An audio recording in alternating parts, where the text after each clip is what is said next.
In this video, we are going to look at another example of using the method of undetermined coefficients to solve a non-homogeneous second-order constant coefficient differential equation. And so we have the problem up here at the top, x squared plus e to the negative x. We've got a polynomial and an exponential term. And then this is our differential equations portion.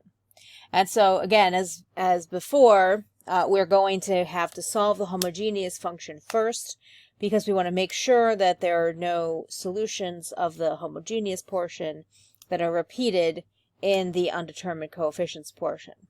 And so this is our homogeneous function. This is our characteristic polynomial, and this is not factorable. And so we use our quadratic equation, and we end up with 2 squared minus 20 is going to give us a negative 16, which is 4i. And so 4i divided by 2 gives us 2i, and negative 2 divided by 2 gives us negative 1. So these are our roots, and therefore the form of our homogeneous solution is going to be e to the negative x from the real part, sine 2x from the complex part, and e to the negative x cosine 2x. So these are our two functions.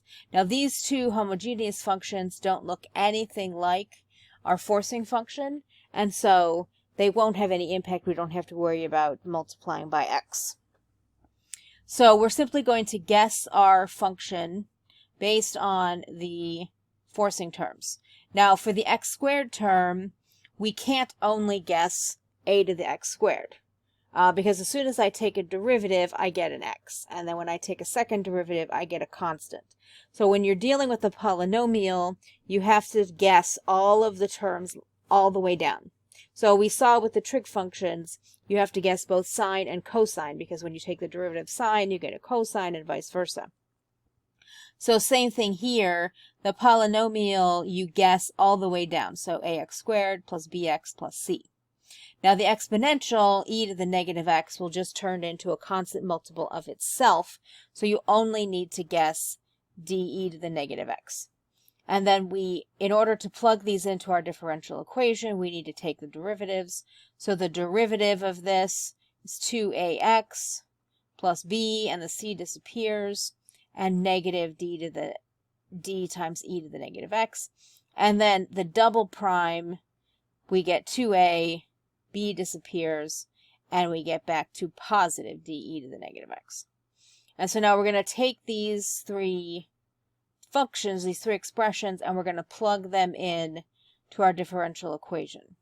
So the double prime goes here, and then we had 2 times the first derivative.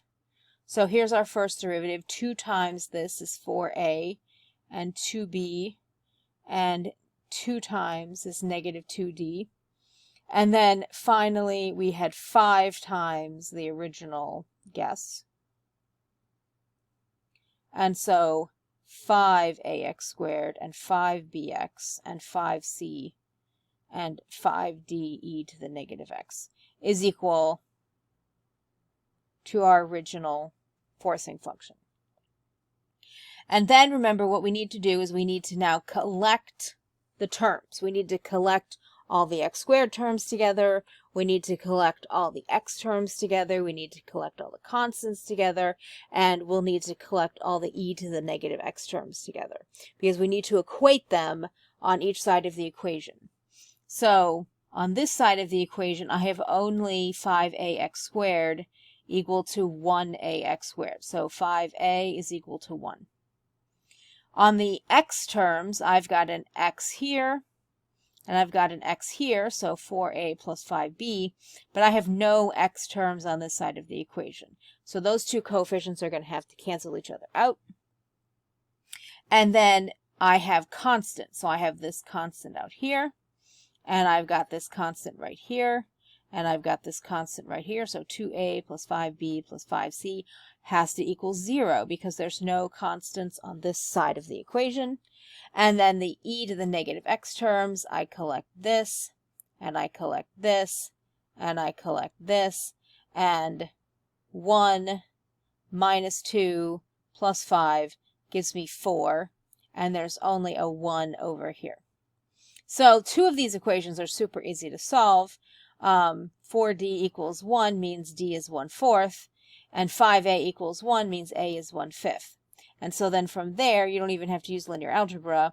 You just plug in your 1/5 into here, and you solve that equation to obtain b, and then you plug your a and your b in here, and you use that to solve for c.